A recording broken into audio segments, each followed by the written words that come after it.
Hello everyone. ये question कहता है कि two long straight wire carry equal current in opposite direction as shown in the figure. The separation between the wire is 5 centimetre. The magnitude of magnetic field at point P midway between the wire is. मतलब क्या? मतलब ये हुआ कि ये दो wire है और दोनों में जो करंट का डायरेक्शन है वो अपोजिट है। सेपरेशन दोनों के बीच का है 5 सेंटीमीटर। और मैग्नीट्यूड ऑफ मैग्नेटिक फील्ड पूछा है इस पॉइंट पी पे। और ये आंसर आपका माइक्रो टेस्ला में है। इसको सॉल्व करते हैं।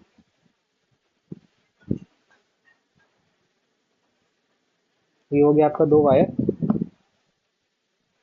एक 10 एम्पियर से करंट फ्लो हो रहा है और इधर भी आपका 10 एम्पियर से हो रहा है। फर्क बस इस बात का होगा कि डायरेक्शन ऑफ नेगेटिव फील्ड क्या है। अगर हम पहले वाले वायर के केस में देखें तो जो मैग्नेटिक फील्ड की डायरेक्शन आएगी वो इनटू द प्लेन आ रहा है, मतलब क्रॉस आ रहा है। और जब हम B2 की बात करेंगे तो वो आउट ऑफ द प्लेन आएगा। देखिए,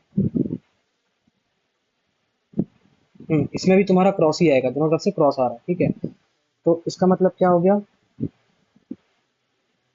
तो अब हम इसका ये आपका इन्फा, पहली बात तो इसको हम कंसिडर करेंगे एज इनफाइनाइट लॉन्ग वायर। ठीक है, इसके बाद ही इसका फॉर्मूला अप्लाई करेंगे।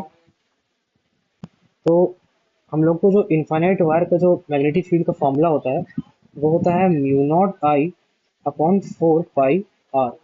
ठीक है, और यहाँ पे हो जाएगा 2, क्योंकि साइन 92 हो गया, तो ये हो गया आपका mu naught I upon 2 pi R. R क्या होता है? ये होता है perpendicular distance, distance from the point. ठीक है, perpendicular distance from the point. तो ये पहला निकालते हैं B1। तो B1 की जो वैल्यू आएगी वो हो जाएगी वो हो जाएगी म्यू नॉट आई। आई की वैल्यू अपने पास क्या है? 10 एम्पियर अपॉन 2 पाई आर। अब देखो, यहाँ से यहाँ, कहाँ से कहाँ, ये दोनों के जो बीच का डिस्टेंस है वो है 5 सेंटीमीटर। तो आधा डिस्टेंस कितना हो जाएगा? 2.5 सेंटीमीटर। तो रखिए अब, तो 2.5 इंटू 10 टू द पावर 2। और इसी तरह से तुम्हारा B2 का जो वैल्यू आएगा वो हो जाएगा mu naught I upon 2 pi R, मतलब 2.5 इंटू 10 टू द पावर -2। तो बी नेट का जो वैल्यू आएगा वो हो जाएगा B1 प्लस B2, और ये क्रॉस ही आएगा। ठीक है, तो इसको जब सॉल्व करेंगे तो आएगा mu naught upon 2 pi 10 upon 2.5 into 10 to the power -2 का इंटू 2। दोनों सेम वैल्यू है, तो 4 pi into 10 to the power -7 into 10 upon 2 pi into 2.5 into 10 to the power -2। तो 10 to the power -2, 10 to the power -7 cut गया, 10 to the power -5, इधर हो गया 2, तो हो गया 2 इंटू 10 टू द पावर -4। अब हमसे माइक्रो टेस्ला में पूछा था शायद।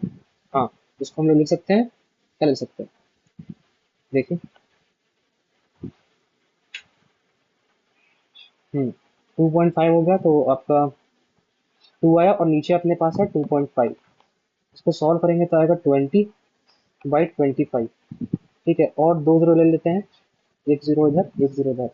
अब सॉल्व करके क्या है देखो, 2000/25 इंटू 10 टू द पावर 6, 525, 5 4 20, 0 0, 5 8 40। ठीक है, अच्छा एक हमने 2 भी छोड़ दिया, देखो यहाँ पे 2 छूटा हुआ है। तो कितना हो गया? 80 into 2 into 10 to the power -6, मतलब कितना आ गया? 160 माइक्रो टेस्ला। तो ये रहा इसका सॉल्यूशन।